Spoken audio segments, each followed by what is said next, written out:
मुख्यमंत्री डॉक्टर मोहन यादव ने मंगलवार को मध्य प्रदेश सरकार के 180 दिन का लेखा जोखा प्रस्तुत किया। मीडिया से बात करते हुए उन्होंने 13 दिसंबर 2023 से अब तक किए गए कार्यों की जानकारी दी। इस दौरान सरकार की प्रमुख उपलब्धियां और निर्णय बताए, साथ ही आगामी योजनाएं भी साझा की। मुख्यमंत्री मोहन यादव ने बताया कि विधानसभा चुनाव 2023 में बीजेपी के संकल्प पत्र में जो बिंदु थे, बीते 6 महीने में 41 पूरे किए गए हैं। बचे हुए 218 संकल्प पर कार्य तेजी से चल रहा है। मुख्यमंत्री ने राज्य सरकार द्वारा विकसित भारत संकल्प यात्रा, सुशासन, महिला कल्याण, शिक्षा और गरीब कल्याण, किसान कल्याण को लेकर लिए फैसलों की जानकारी दी। उन्होंने कहा कि मुझे प्रसन्नता है, हमारी सरकार के गठन के 6 महीने हो गए हैं। हमने 6 महीने में 3 महीने लोकसभा चुनाव की आचार संहिता थी। सीएम मोहन यादव ने बताया कि पार्वती काली सिंध चंबल परियोजना पर राजस्थान और एमपी सरकार ने काम शुरू कर दिया है। उज्जैन में हुई इन्वेस्टर समिट में बड़ी संख्या में निवेश प्रस्ताव आए थे, आगे भी ये चलता रहेगा। पिछले वर्ष से 26% जीएसटी कलेक्शन एमपी ने इस बार ज्यादा किया है। किसानों से समर्थन मूल्य पर गेहूं खरीदी हुई है।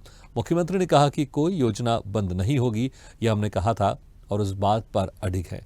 अब तक लाडली बहना योजना में 9,000 करोड़ रुपए ट्रांसफर किए गए हैं। लाडली लक्ष्मी योजना में भी बालिकाओं के खाते में राशि भेजी गई है। रसोई गैस सिलेंडर पर लाडली बहनों के खाते में सब्सिडी लगातार जारी है। सीएम मोहन यादव ने जानकारी दी कि प्रदेश में 55 एक्सीलेंस कॉलेज खुलने वाले हैं। वहीं सरकार टॉपर छात्रों के खाते में लैपटॉप के लिए 25,000 रुपए राशि ट्रांसफर करने वाली है। बेतवा लिंक योजना के माध्यम से विश्व का पहला नदी जोड़ो अभियान अपने इस मध्य प्रदेश और यूपी की धरती से प्रारंभ होगा और इसी में हमने 12,000 और 5,000 दो अलग अलग टेंडर इसके जारी भी कर दिए और वो स्वीकृति की स्थिति में आ गए हैं। बड़ा बीच में फॉरेस्ट के लैंड का एक इशू था, जिसके कारण से उलझा हुआ प्रकरण था, लेकिन फॉरेस्ट को दूसरी लैंड उपलब्ध करा करके हमने इसका ये जो बीच का संकट है उसको बाहर करने का प्रयास किया है। मुझे एक और बात जानकारी देते हुए आनंद है कि पार्वती काली सिंध चंबल योजना ये राजस्थान और मध्य प्रदेश के बीच 20 साल से उलझा मसला था। तत्कालीन जल शक्ति मंत्री श्रीमान गजेंद्र शेखावत जी की मौजूदगी में मध्य प्रदेश और राजस्थान के सीएम के साथ उनके अपने मंत्रीगण, हमारे मंत्रीगण और सबने मिलकर के 50-50% के आधार पर 35 हजार करोड़ के अलग अलग प्रकार से अपनी अपनी भूमि में इनके डेमो की श्रृंखला बनाते हुए ये एक बड़ा काम चालू किया, जो बड़ी परियोजना है पीकेसी के नाम से। इसका पूरा हमारा चंबल का, मालवा का, ये पश्चिमी मध्य प्रदेश का हिस्सा बहुत लाभान्वित होगा। कृषि के संबंध में 2024-25 में 6 लाख से अधिक किसानों का 48 लाख मीट्रिक टन से अधिक की गेहूं खरीदी हमने कर ली, लेकिन इस बार चूंकि रेट ही बहुत अच्छे हैं तो ये खरीदी वाला पार्ट हमारा, हम भी ये चाहते हैं कि अगर किसानों को अच्छे रेट मिल रहे हैं तो वो अपना स्वयं का भी माल बेच ले।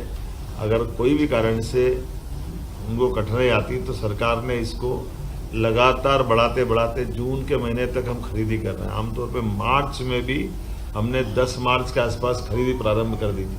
इतनी लंबी खरीदी कभी नहीं चली और एक तरह से वो रेट को नीचे न गिरने देने का हमारा जो संकल्प है कि हम इस रेट से नीचे किसी हालत में भाव नहीं जाने देंगे। और लगभग 2400 रुपये क्विंटल गेहूँ हमने खरीदा, उसमें 125 रुपये का बोनस हमारी सरकार के द्वारा दिया गया। जैसे हमने कहा था कि कोई योजना बंद नहीं होगी और सभी योजनाओं को समान रूप से सरकार चालू रखेगी। लाडली बहना योजना के बारे में भी हमने वही जो दिया गया वचन निभाया है। लगातार हमारी 1,29,00,000 बहनों के खाते में अभी तक 9,455 करोड़ रुपए की राशि का अंतरण हमारे द्वारा कर दिया गया। इसी प्रकार से लाडली लक्ष्मी योजना में 6 माह में 73,880 लाडली बहनाओं के खाते में बालिकाओं के 34 करोड़ की राशि अंतरित की गई। रोजगार, प्रदेश में चुने हुए 11,000 उम्मीदवारों को एक साथ हमने नियुक्ति पत्र दिए थे। बेतवा